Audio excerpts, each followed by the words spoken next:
Thank you. Welcome to BBC London. Coming up on the programme, the parents of 30-year-old Emily Chesterton, who died after a blood clot was missed twice, call for changes as they take their case to the High Court. We want no more Emilys. We want end to confusion. We need clarity on it. We need the whole sorry mess to be sorted out. Also tonight, after recent cyber attacks, we hear from a former hacker on how to keep safe online.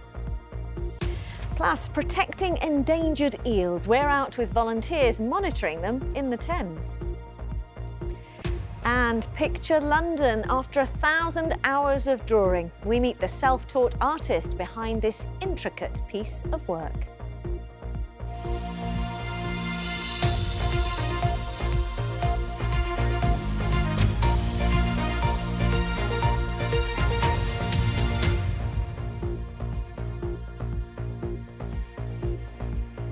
Hello and good evening to you.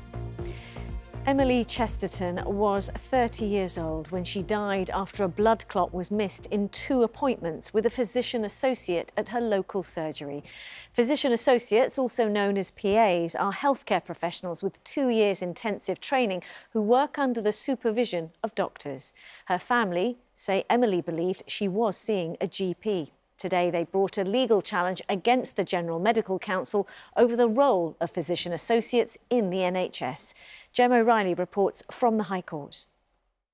To lose a child was absolutely terrible, and then to find out that her death was preventable and that she'd been treated so badly, it was just hell, wasn't it? Marion and Brendan Chesterton lost their daughter Emily after she died of a pulmonary embolism following a blood clot that was missed in 2 appointments with a physician associate. She collapsed at a flat and called an ambulance. She died in the ambulance on the way to hospital. And the particular tablet that she was prescribed did help. It made matters worse. We didn't know at the time that the PA wasn't a doctor. She didn't introduce herself as a PA. We all believed that she'd seen a doctor.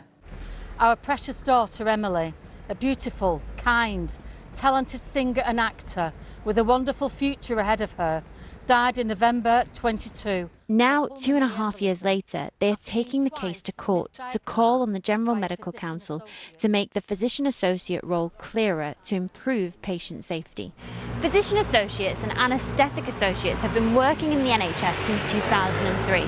They can examine patients, take medical history, but they must be overseen by a senior doctor. They cannot prescribe and they cannot request ionising radiation. The GMC took over regulation of physician associates last winter, but since then many families and some medical bodies have said that their scope of practice needs to be more defined. What we're really asking for is for there to be national rules about what associates can and cannot do, either from the GMC itself or the GMC could authorise other people, such as the colleges, to set it. And that needs to be properly enforced. But physician associates are worried that this will prevent them from delivering the care that they say patients need. If we switch to this kind of more restrictive ceiling of scope of practice that makes everyone the same arbitrarily, then we deny access to care for patients. How we fix that is a scope mapping tool which allows each individual professional to map what they are proficient in so that the employer and anyone that works with them knows what they can do. A GMC spokesperson said, "As physician and anaesthesia associates regulator, we expect them to always work under supervision and to practice within their competence. They have a responsibility to clearly communicate who they are and must show they have the skills to treat patients safely to register with us. Regulation helps to assure patients and PAs or AAs can be held to account if serious concerns are raised." But the family and medical bodies want there to be national rules about what associates can and cannot do. We want no more Emilys. We want end to confusion. We need clarity on it. We need the whole sorry mess to be sorted out. Emily deserved better. Yeah, we all deserve better. Yeah. Emily's GP surgery in North London told the BBC it was deeply saddened by her death and now only provides appointments with GPs, nurses and pharmacists. Gem O'Reilly, BBC London. Let me bring you a roundup of some of the day's other news. A woman has told an inquest the day an 11-year-old girl went missing at a water park was a nightmare that wouldn't stop.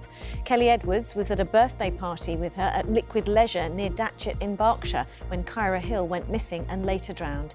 She said it felt like forever searching for Kyra, who was found more than an hour after emergency services were called. The inquest continues.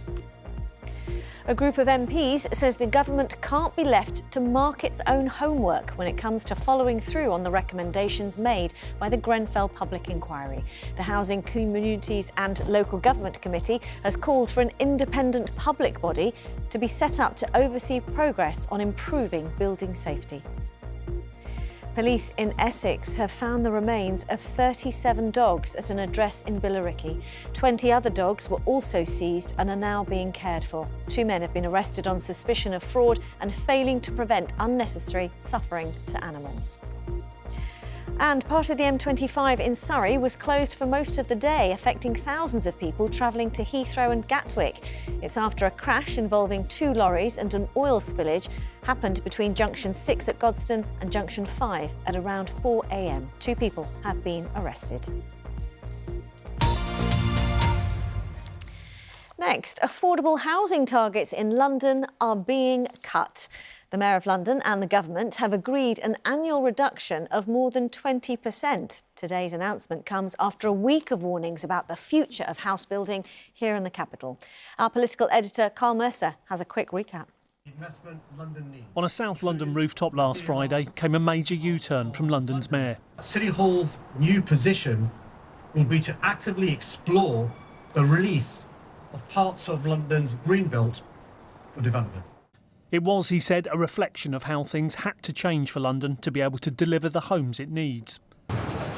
Then on Tuesday came a warning from the capital's housing associations, who say the number of homes they've been able to build has plummeted by 66% over the last 2 years. Yeah, I would say this is the most challenging environment we've ever worked in, really. Then today, an agreement between the Mayor and the government to cut the capital's targets for the number of affordable homes it has to start each year. Previously, the target was between 24 and 27,000, but that's now gone down to between 18 and 19,000, a drop of around 20%. No one from the Mayor's team or government was available for interview on today's announcement. His political opponents, though, had plenty to say. Every failed target, which we've had over the past 9 years, has produced a new set of promises that we absolutely know he's not going to keep. Under the previous government, which gave him a lot of money, he said all he needed was more money. And of course, this government doesn't believe him either, because the performance, the build-out, has been shockingly poor under Sadiq Khan. The scale of the challenge facing the affordable house building programme was illustrated in new figures published today. They show just under 4,000 were started last year, slightly up on the 2,300 the year before, but a long way behind the 25,000 started the year before that. City Hall said the new targets were more realistic and reflected the high cost and the difficulties of building in London.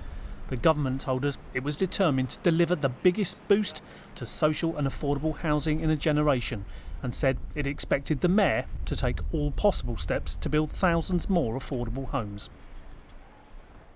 And our political editor, Carl, joins me now. It was exactly that same spot here last night. You were telling us how bad things were looking for house building, and this is another sign. Yeah, I keep bringing bad news every time I come here, don't I, unfortunately. And it was a shame that we couldn't speak to either the Mayor or anyone from City Hall today, or the government, neither of who would talk about their decision. I mean, their case would be, look, lowering the targets means we can actually get closer to delivering those. We're not spreading the load too thinly. And they say, look, it's just because London is so expensive to build in. But what I do think is interesting, what I was saying in that report there, is that over the last week we've had a lot of people coming forward and saying very publicly what I think they were saying very privately over previous years, warning behind closed doors that there is this looming housing crisis, building crisis. But now I think they've got to the stage where it's not the sort of thing you can say quietly anymore. So people coming out, the Greenbelt policy, interesting. Housing associations coming out saying we need more money or we can't build. And then the government and the Mayor With something of a step down today, changing the targets, that I think is interesting. Yeah. Carl, for now, thank you. I know you're following that closely for us. Thank you for being with us. Lots more to come tonight, including... Hi, my name's Carly Telford, former Chelsea and England goalkeeper, and I'm really looking forward to the FA Cup final on Sunday. And European eels are now critically endangered. I'm here on the River Thames with volunteers hoping to change that.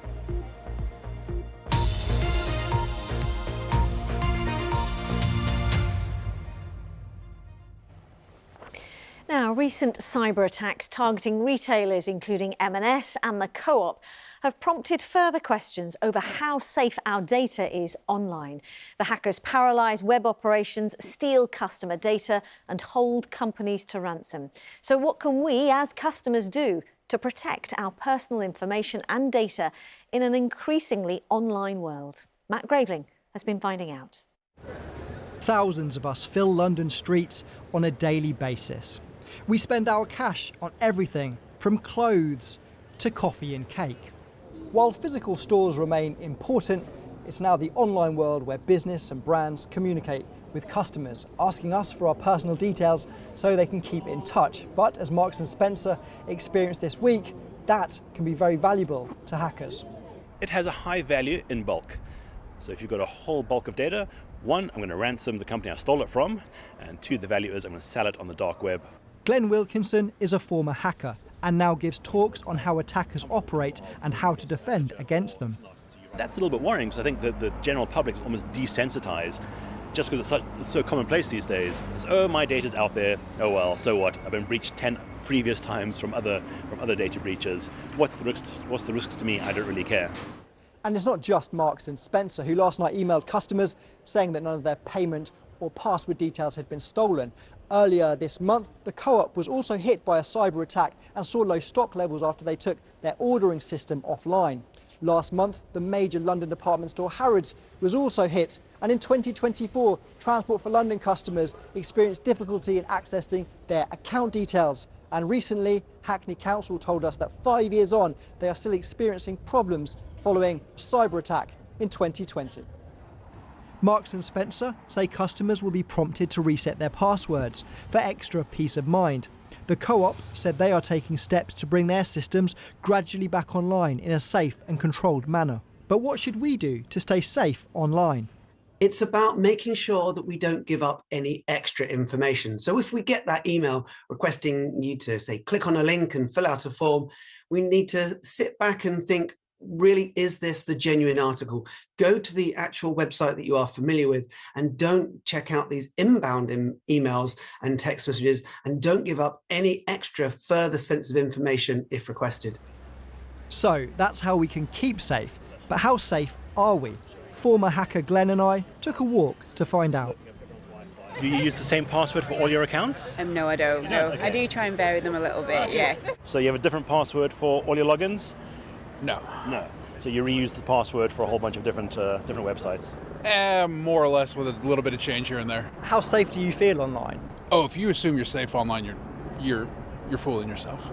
Do you back yourself to be able to spot a fake email from a real one? Yes. Why? I use it for work, really, and there's always like IT people that help me out. Glenn's advice is have a different password for every account and change these regularly. And if you're a customer of a company who's experienced a data breach, be vigilant and double check that the people emailing you are who they say they are. Matt Graveling, BBC London. Well, on that note, grab your phone if it's handy, because we'd like to hear from you. If you've been affected by recent cyber attacks and want to share your experience, please do get in touch. Just scan the QR code you can see on your screen with your smartphone, or you can email us as well. Hello, bbclondon@bbc.co.uk is the address. That's also on your screen. OK, turning to football, and having already won the Women's Super League title and the League Cup, Chelsea will be aiming to complete the treble on Sunday. They'll meet holders Manchester United in the Women's FA Cup final at Wembley. As excitement builds among Blues fans, today a former FA Cup winner paid a visit to a London school, and Chris Legg went to meet her. Alongside Jill Scott and Steph Houghton, goalkeeper Carly Telford once appeared in a World Cup semi-final for England. Today, round the corner from where she used to play for Chelsea, she was spreading the FA Cup magic, a trophy she won in 2021. I think it's what you dream of as a young kid. You see all those pictures and videos of what the FA Cup means and what it feels like to walk out at Wembley and be stood on that platform at the top overlooking the whole ball and your fans. And I think it's just, for me, it's like the best day out in the women's game as well. League Cup winners 2025. It's Chelsea, champions of England. The treble is still on, but they started the season wanting all 4 trophies. Will there be this lingering disappointment that it didn't happen in the Champions League? It was a semi-final exit to Barcelona. Yeah, of course. Look, the girls, you look at all the interviews they did pre-season, it was all about the quadruple, it was all about Champions League, from the fans to the staff to the players. Like, that's what we wanted and that's what we dreamt of, and I don't think you come into a season as Chelsea thinking differently, and then we'll do the same next season as well. And look, we didn't get to where we want to be, but I think going unbeaten and having a treble potentially is a huge achievement, especially in the landscape of women's football. Today, the girls wrote good luck messages to Chelsea that will be on display at Wembley on Sunday. I'm going to watch the game with my uncle. I'm going to get the scarves and everything. They can band it with my uncle and bring it. I like football because it's fun. It's like a communication game and it can build on your skills if you practice hard enough. Sadly, I can't go to the stadium. It's a bit too far away from my house. But I will be watching on TV and I will be looking at everything. When I started doing this job, I don't think most people would have even known that it's FA Cup final weekend in the women's game. Here we've got girls going to Wembley, excited about watching it on TV. What do you make of the way it's changed? Just speaking to them, like, who's your favourite player? And they list off all the girls' players there. It's Millie Bright, it's Sam Kerr, it's Ella Toone, and I think that's what I love about it, is like they now have role models and idols that they look up to that are women and girls, and I didn't have that. You just sat next to me as a kid in school and I'd have gone, it's David Beckham, it's Alan Shearer, because I didn't have anyone to look up to. But to now see these girls list off copious amounts of names and for them to be so excited about going on Sunday, that's what we want. This weekend there'll be no shortage of inspiration in supply at Wembley. Chris Slegg, BBC London. There certainly won't. The women's final, yes, on Sunday, and the men's final before that on Saturday. Now, let us take you to the Thames, where volunteers are learning how to protect European eels. Why? Well, they are a critically endangered species and their population has rapidly declined in our waterways over the last 40 years. Our reporter Layla Hayes is at Molesey Lock in Surrey, finding out more. Evening, Layla. Hi Riz, it's a beautiful spot this, isn't it? And European eels actually used to thrive here in the River Thames. But as you say, sadly, the number of young eels has fallen dramatically since the 1980s, a fall of more than 90%. Well, the ZSL want to do something about that. And they've got this unique project with many volunteers helping them. Azra is the project manager. Tell me what all the volunteers have been doing here today, Azra. So we work across conservation across the world, but we're lucky enough to be here in London today, helping to monitor the critically endangered European eel as it completes a really important part of its life cycle. It spawned out in the Sargasso Sea thousands of miles away, and now it's making a really important part of its journey coming up into our rivers and into fresh water. So we're here with our wonderful volunteers today trying to monitor that.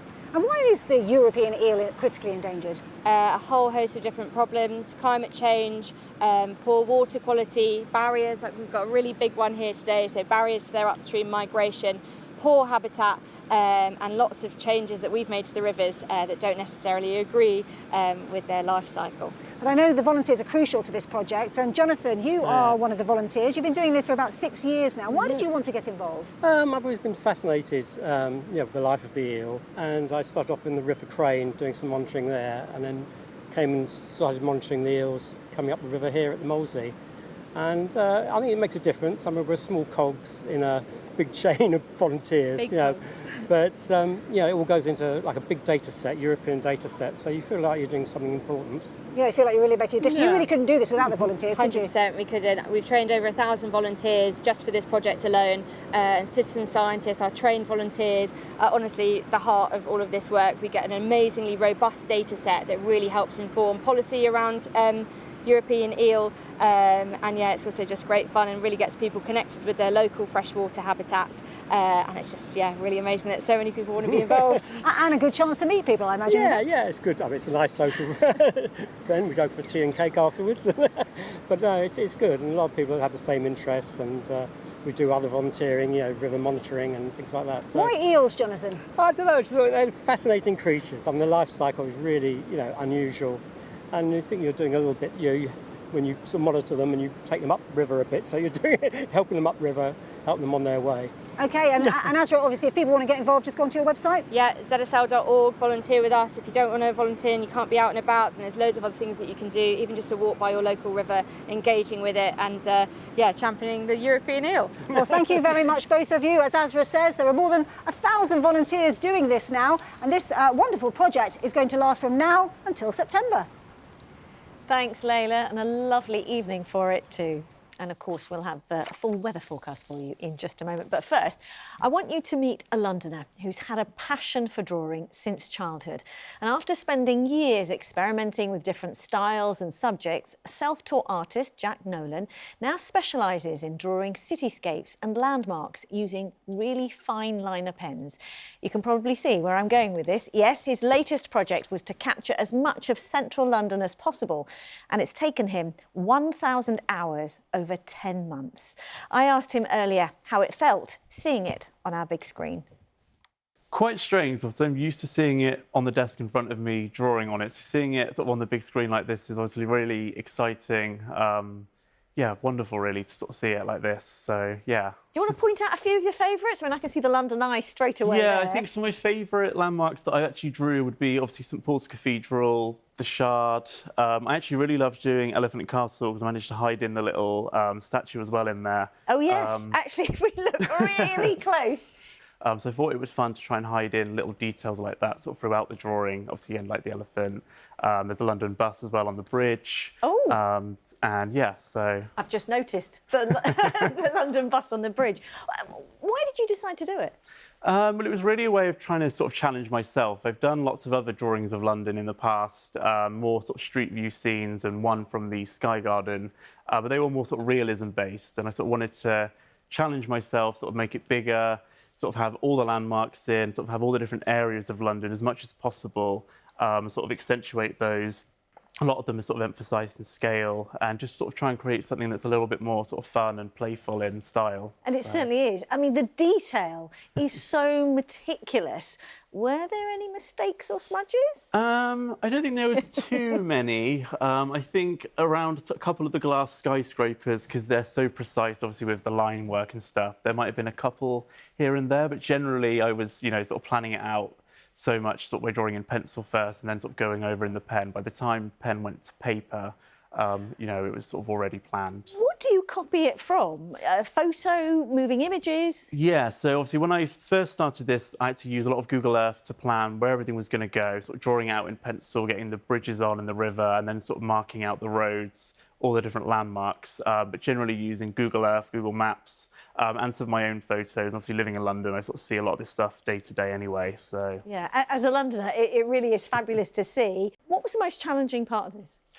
I think it would probably actually be the first part, which was just planning where everything would go. Obviously, once everything kind of had its position in pencil, which was sort of numerous, rubbing it out, starting again, once that was all on, it was kind of a little bit easier to just be like, OK, I know what I'm drawing. But I'd say the trickiest part would have been the planning, the sort of logistics where everything's going to fit on the paper. So 1,000 hours? Yeah. Over 10 months? Yeah. Did you ever just think, I can't look at another picture of London? Yeah, I think towards the end where it was, I mean, it was even when I was sort of wandering around London, I was sort of, bumping into the things I've drawn. It was a little bit like, oh, God, it's kind of, taken over my life a little bit. It has kind of taken on a life of its own. But no, it's been really, really fun and really rewarding. And obviously, like, the reaction to it's been really positive. And I think that also encouraged me to keep going. So that was, also really, really nice to have. It is stunning. Jack, thank you. Thank you for coming to talk to us. Thank you. Artist Jack Nolan and stunning drawings of London there. And with that, let's get a check on the weather with Louise. Hello, you. Many people loving the sunshine, but of course, as we've been hearing, the ground needs some rain. It's getting very dry, isn't it? My garden's starting to look a little bit sad. I mean, beautiful blue sky and sunshine, we're all enjoying it, but no rain in the forecast this week. No rain in the forecast for most of next week, but I can tell you that there is the potential for some rain by the time we get towards the bank holiday weekend. It's a long way off, so don't shout at me just yet, but there is a potential that it all turns pretty unsettled for the end of this month. But for now, we've had another glorious day. Again, lots of sunshine. However, tomorrow morning, be prepared. You might actually wake up to quite a bit of cloud around first thing and a brisk northeasterly wind. So we're back to that breeze coming in off the North Sea, driving in the cloud. It shouldn't last, though. As we go through the day, it should break up and brighten up. But that cloud will arrive through the night, and that's going to prevent those temperatures from falling perhaps quite as low as they have just recently. So we're around 6 to 8 degrees. There will be some breaks in that cloud in the morning, but eventually it will start to break up, perhaps lingering, though, across the Essex and the Kent coast. So the further north and east of London, it could stay rather grey. But some sunshine coming through. The breeze still quite brisk, noticeable, but in the sunshine, not quite as warm as the last couple of days. We might see temperatures peaking at 20 Celsius. So we've still got the high pressure, and it's still to the north, and it's blocking weather fronts from coming in off the Atlantic. But obviously, subtle differences of the position of the high will make a difference to where and how much cloud we get. So as we go through the day on Friday, hopefully not quite as much cloud around as that high pressure just shifts its way a little bit further north and west, and top temperatures on Friday of around 21 degrees. So it's almost a repeat performance as we head into the start of the weekend. The high is drifting that little bit further north. The isobars open up. The wind's not quite as strong, and hopefully we'll see plenty of sunshine coming through. So let's take a look at the weekend in a little more detail. A lot of sunshine as we go through the week ahead. Temperatures not as warm as they have been, but peaking in the low 20s. But there is a risk. It's a long way off, I know, but as we head towards Friday and into the bank holiday weekend, we could get some much needed rain. Louise, thanks very much. And that is it from us. Thanks very much for watching. And ahead of 2 FA Cup finals this weekend, as we've been hearing, you can hear the lovely story, The Man Who Made Wembley, on BBC Sounds. You may not know his name, but Arthur Elvin, who left school at 14, ran the stadium for 30 years. That story is also on our website at the usual address. Aaron Paul is back tomorrow morning with BBC Radio London's breakfast show. That's from 6. And then I take over from him on Friday morning to keep you company. So hope you'll tune in. From me and all the team, enjoy your evening. Bye-bye.